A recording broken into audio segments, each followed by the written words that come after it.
తలరాత ఎలా ఉంటేనక అలా జరుగుతుంది అనుకోవాలి అనుకుంటూ ఉంటానండి ఒక్కొక్కసారి అంటేనక. ఇంకొకసారి ఏమనిపిస్తుంది అంటే దీనికల్లా ఏంది, నేను ఓడిపోవడము, మళ్ళీ కష్టపడతాను, మళ్ళీ ఫలితం దొరుకుతుందేమో, ఈసారి ఇంకా గట్టిగా ప్రయత్నిస్తాను అనిపిస్తుంది. కానీ రానప్పుడు అనేది అనిపిస్తూ ఉంటుందండి. ఇప్పుడు ఈ విషయం ఎందుకు చెప్తున్నాను అంటే, నేను ఇంత కష్టపడి వీడియోస్ చేస్తున్నానండి నా కానీ వ్యూస్ రానప్పుడు నాకు అదే అనిపిస్తూ ఉంటుంది. చూడు, నేను ఇంత కష్టపడుతున్నాను కదా, గలీజ్ వీడియోలు చేయట్లేదు, తప్పుగా మాట్లాడట్లేదు, కానీ నాకు ఎందుకు సక్సెస్ రావట్లేదు.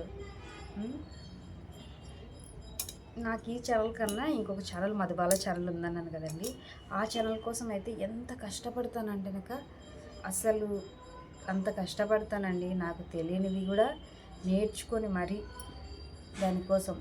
ఇంకొకటి వచ్చేసి ఎంత డబ్బులు ఖర్చు పెట్టాను దానికోసం. క్లాతులు కొని, డ్రెస్సులు కుట్టి, వివరంగా చెప్పి ఎలా కుట్టుకోవాలి, ఎలా వేసుకొని చూపించి, అది వేసుకుంటే ఎలా ఉంటుంది అనేసి దానికి అన్ని వాయిస్ ఇచ్చి అన్నీ చేసినా కానీ సక్సెస్ అనేది రాకుండా ఉన్నప్పుడు ఇలా అనిపిస్తూనే ఉంటుంది. అందుకని మీకు కూడా ఇలా అనిపించిందా? కామెంట్ చేయండి అబ్బా.